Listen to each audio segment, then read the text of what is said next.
In this episode of Film Stock Reviews, I'm reviewing episode 3 of the season 11 of American Horror Story, New York City, titled Smoke Signals. This was a very, very different and interesting episode.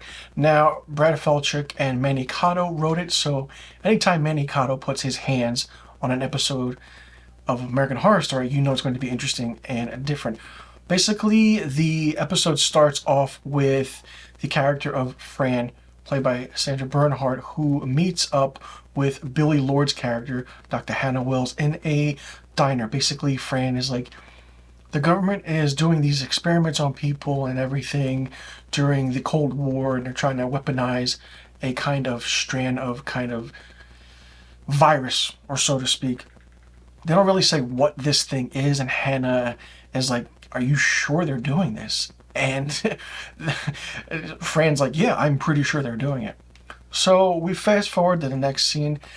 Zachary Quinto's character of Sam, we know from the last episode, is holding this kind of his prize hostage in a way in his own dungeon.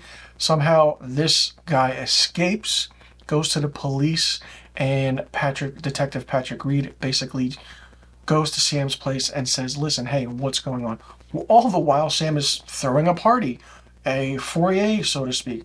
So Sam takes him down to the dungeon, and Sam doesn't actually, say he didn't hold this person, to a point, and they liked it, it was consensual, and Reed is like, listen, hey, I want to, just tell me if it happened or not.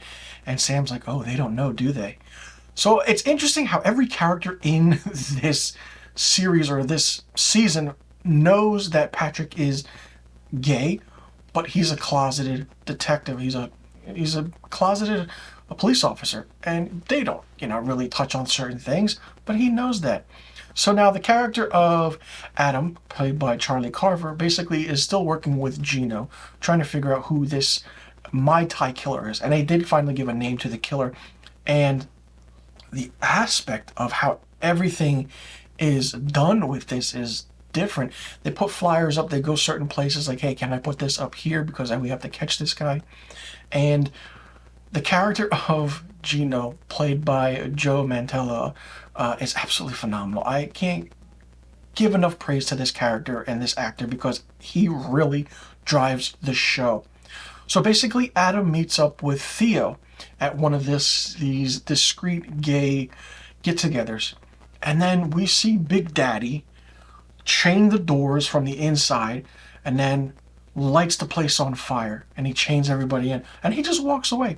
People do escape, but people, I think they said 4 or 5 people died, and everybody has severe burns. So now we go to the hospital, and Hannah Wells is there and says she needs to talk with her supervisors, like, I need to do some experiments on what these rashes are. We have to find out what's going on with these people.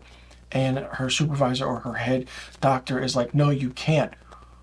Hannah sees all these people coming in after the fire and takes matters in her own hands and starts collecting blood from everybody just to see what's happening and everything.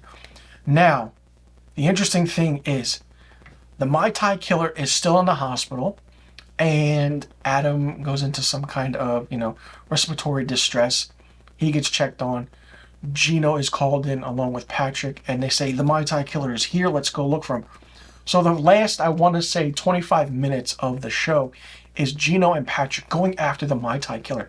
This scene was absolutely so well done that it took my breath away, because the Mai Tai killer is going in and out of the rooms, and then Gino just misses him, or Patrick just misses him.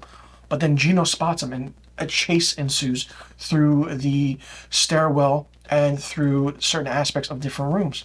Patrick, on the other hand, is still looking for Gino, but doesn't know that Gino found the Mai Tai killer. And now Gino goes into the morgue to find the Mai Tai killer, and the Mai Tai killer kind of chloroforms him. Gino once again gets caught.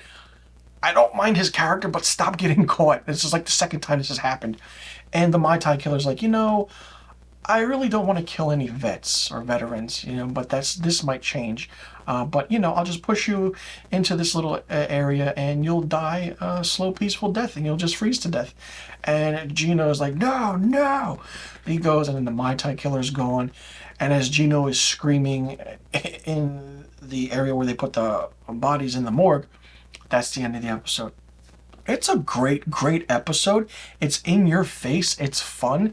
It's a definitely eye-opening way of how certain things are done in the aspect of seeing how they're taking matters into their own hands, and they have to tell the public and the people that a serial killer is killing off gay people, men for that matter, and homosexuals. But the homosexuals are just still going about their own time and day, and Adam and Gina are trying to get the word out, but nobody's listening to them. And Detective Reed, Patrick, is still closeted, and he just, doesn't want to come out just yet. But he definitely has some secrets, for sure. The chase scene in the hospital was great. All the while everything else was happening with all the chaos, like other things are happening and different story.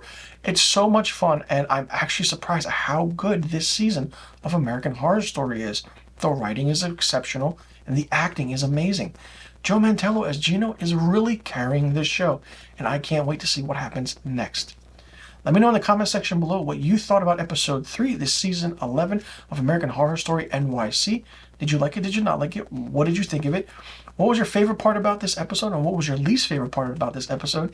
And who is the character to you that is more annoying and the smartest? And do you think they're going about how to do things the correct way? Let me know in the comment section below about all the questions I just asked, and I'll see you all in the next review video. And you can click this box right here to check out my episode 4 review of American Horror Story NYC.